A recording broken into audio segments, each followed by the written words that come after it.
Hi అండి అందరికీ. ఈరోజు వీడియోలో బ్లౌజ్ని ఆది బ్లౌజ్తో బ్లౌజ్ ఎలా కట్ చేయాలో ఫుల్ వీడియో పోస్ట్ చేస్తున్నాను. హ్యాండ్ హైట్ అనేది 6 ఇంచెస్ ఉంది. ఆది బ్లౌజ్లో ఉన్నట్టే హ్యాండ్ డౌన్ అనేది ఎలా ఉందో అలా తీసుకున్నాను. కస్టమర్ ఏంటంటే బ్లౌజ్లో ఉన్న లూజ్ని కొంచెం లూజ్ హాఫ్ ఇంచు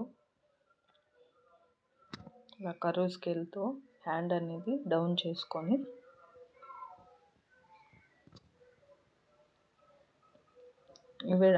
ఈ కస్టమర్ ఏంటంటే కొంచెం సన్నగా ఉంటారండి. అందుకని చంకలోత్ అనేది ఒక 3/4 ఇంచు మాత్రమే తీసుకున్నాను. 3/4 ఇంచు తీసుకుంటే ఎక్కడ ముడతలు లేకుండా హ్యాండ్ అనేది ఫినిషింగ్ అనేది నీట్గా ఉంటుంది వేసుకున్నప్పుడు. చిన్న చిన్న ఎక్సెస్ పీస్లన్నీ తీసేసాను.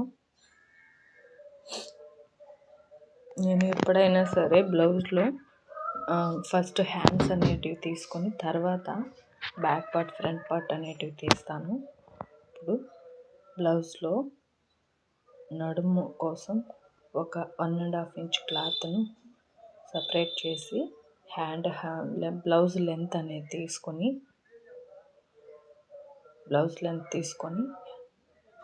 ఆది బ్లౌజ్లో ఎలా ఉందో అలాగే మార్కింగ్ చేసుకున్నాను.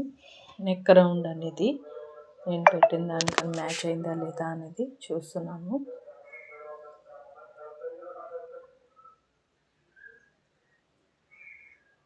షోల్డర్ వచ్చేసి ఈ కస్టమర్ 2 ఇంచెస్. ఈ కస్టమర్ అనేది సన్నగా ఉంటుంది కాబట్టి ఖర్చుతో కలిపి 2 ఇంచెస్ మార్క్ చేసుకున్నాను. అలా అయితే భుజాలు అనేటివి జారకుండా నీట్గా ఉంటుంది.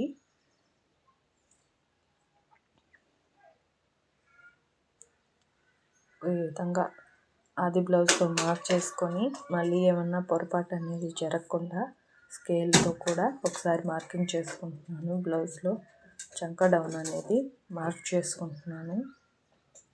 మార్క్ చేసుకొని ఆర్మ్ హోల్ రౌండింగ్ అనేది ఇది డీప్ నెక్ కాబట్టి 1.5 అయితే సరిపోతుంది. ముడతలు లేకుండా బ్యాక్ కానీ ఫ్రంట్ కానీ ముడతలు లేకుండా ఫినిషింగ్ అనేది నీట్గా ఉంటుంది. ఇది చెస్ట్ లూజ్ వచ్చేసి 8.5 ఉంది, కానీ 8 1/4 ఇంచు పెంచమన్నారు. నడుము లూజ్ అనేది 7.5 ఉంది, దాన్ని అనేది పెంచుకున్నాను. బ్యాక్ సైడ్ డాట్ కోసం ఒక 1 ఇంచ్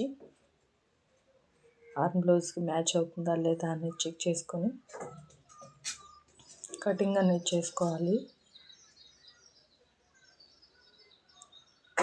కటింగ్ చేసుకున్న తర్వాత back part front part match అయ్యేలా టక్స్ అనేది ఇచ్చుకోవాలి. యాక్చువల్లీ ఇది లైనింగ్ బ్లౌజు. ఇది ఒరిజినల్ అనేది కటింగ్ వీడియో అనేది కొంచెం డిలేట్ అయింది.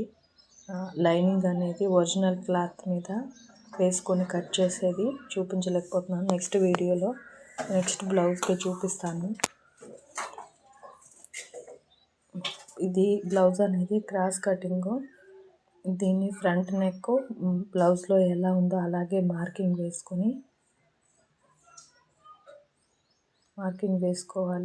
వేసుకున్న తర్వాత మళ్ళీ ఒకసారి చెక్ చేసుకుంటున్నాను. నేను ఏదైనా 1కి 2 సార్లు చెక్ చేసుకున్న తర్వాతే కటింగ్ అనేది చేశాను. కటింగ్ చేసిన తర్వాత తిరిగి అనేది అతికించలేము కదా, అందుకోసం మొత్తంగా రౌండింగ్ అనేది చేసుకుని షేప్ బెల్ట్ కోసం ఒక 1/4 ఇంచు మధ్యలో డాట్ వస్తుంది కదా, దానికి ఒక 1/4 inch shape belt marking front పార్ట్లో షేప్ బెల్ట్ అనేది మార్కింగ్ చేసుకునే దానికాడ కిందకి తీసుకున్నాను. షేప్ బెల్ట్లో కూడా అలాగే ఖర్చు అనేది కిందకి తీసుకోవాలి. ఫ్రంట్లో ఎలా తీసుకుంటామో బ్యాక్లో కూడా అలాగే తీసుకోవాలి.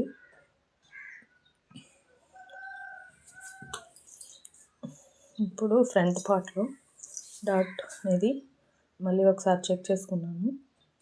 ఇది నీట్గా ఫ్రంట్ పార్ట్ అనేది కర్వ్ అనేది షేప్ అనేది రావాలి. ఇప్పుడు ఫ్రంట్ పార్ట్ అనేది కటింగ్ చేసేసుకోవాలి.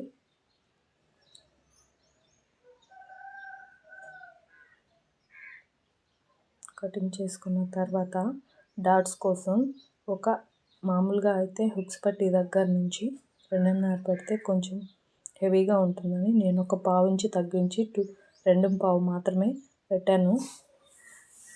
మధ్యలో డాట్ కోసం ఒక 2 ఇంచ్ పైన అనేది కటింగ్ అనేది టక్స్ అనేది ఇచ్చేసాను. మా ఛానల్ కనుక నచ్చితే లైక్ చేయండి, షేర్ చేయండి, సబ్స్క్రైబ్ చేయండి.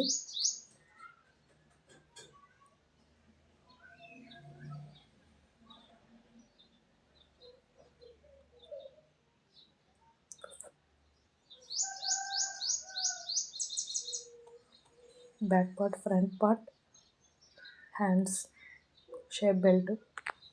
థ్యాంక్ యూ సో మచ్ అందరికీ.